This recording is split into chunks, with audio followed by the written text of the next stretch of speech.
ГСП онлайн. Городские новости сейчас.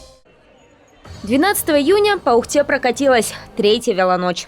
Столько любителей двухколесных железных коней собирается, пожалуй, только раз в году. Бок о бок те, кто сел в седло еще в середине прошлого века, и те, кто родился уже после нулевых. На велике я катаюсь уже очень давно, с 2015 года. Ухтинцы года от года все больше и больше втягиваются в новую традицию. Кто-то ради удовольствия, а кто-то, чтобы проявить свою гражданскую позицию. Именно так поступили велосипедисты из поселка Шудаяк.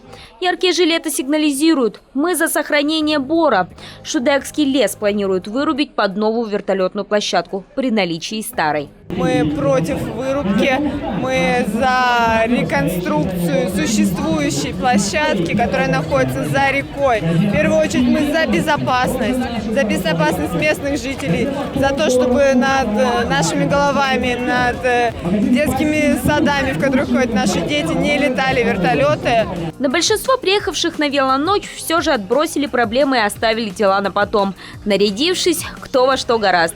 Вот отец семейства, перевоплотившийся то ли в медведя, то ли в ежа, а неподалеку юная леди в образе леопарда и единорога. Макияж 300 раз пересмывали, костюмы передумывали. Решили так бросить. На самом деле очень все так эмоционально, очень все позитивно. Прям. Организаторы позитивный настрой участников разделяют по полной. Для всех любителей велопрогулок сегодня играют диджеи, готовятся розыгрыши, но немалое внимание и безопасности.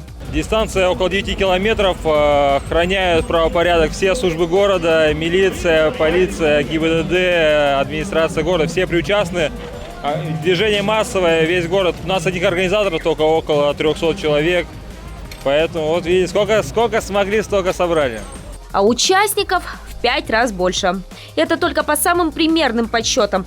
1600 человек прошли официальную регистрацию. Напомним, в прошлом году на велоночи зарегистрировали 1524 велолюбителя.